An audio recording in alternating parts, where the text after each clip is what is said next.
മുല്ലപ്പെരിയാർ ഡാമിന്റെ ബലക്ഷയം കണ്ടെത്താൻ പരിശോധനകൾ ആരംഭിച്ചു എന്നുള്ള വാർത്ത വരുന്നുണ്ട്. റിമോട്ട്ലി ഓപ്പറേറ്റഡ് വെഹിക്കിൾ പരിശോധനയുടെ ട്രയൽ റൺ വിജയകരമായി പൂർത്തിയാക്കി. സുപ്രീംകോടതി നിർദ്ദേശപ്രകാരം നടക്കുന്ന പഠനം കേരളത്തെ സംബന്ധിച്ചിടത്തോളം അത്യന്തം നിർണായകമാണ്.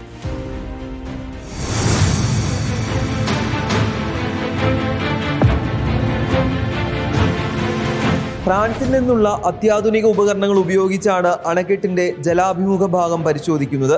1200 അടി നീളമുള്ള അണക്കെട്ടിനെ 100 അടി വീതമുള്ള 12 ഭാഗങ്ങളായി തിരിച്ച് പ്രാഥമിക പരിശോധന നടത്തും. പിന്നീട് 50 അടി വീതമുള്ള ഭാഗങ്ങളായി തിരിച്ച് സൂക്ഷ്മ പരിശോധന.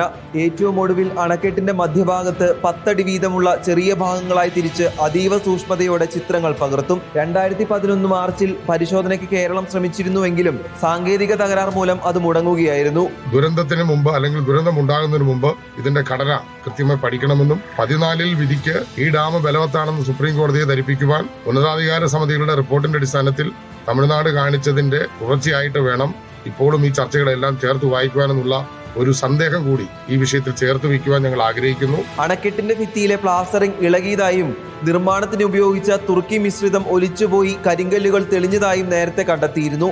എന്നാൽ ഇത് അംഗീകരിക്കാൻ തമിഴ്നാട് തയ്യാറായിട്ടില്ല.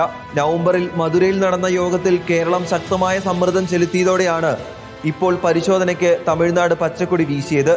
പരിശോധനാ റിപ്പോർട്ട് പുറത്തു വരുന്നതോടെ അണക്കെട്ടിന്റെ ബലക്ഷയം സംബന്ധിച്ച തർക്കങ്ങളിൽ ശാസ്ത്രീയമായ വ്യക്തത വരുമെന്നാണ് പ്രതീക്ഷിക്കുന്നത്.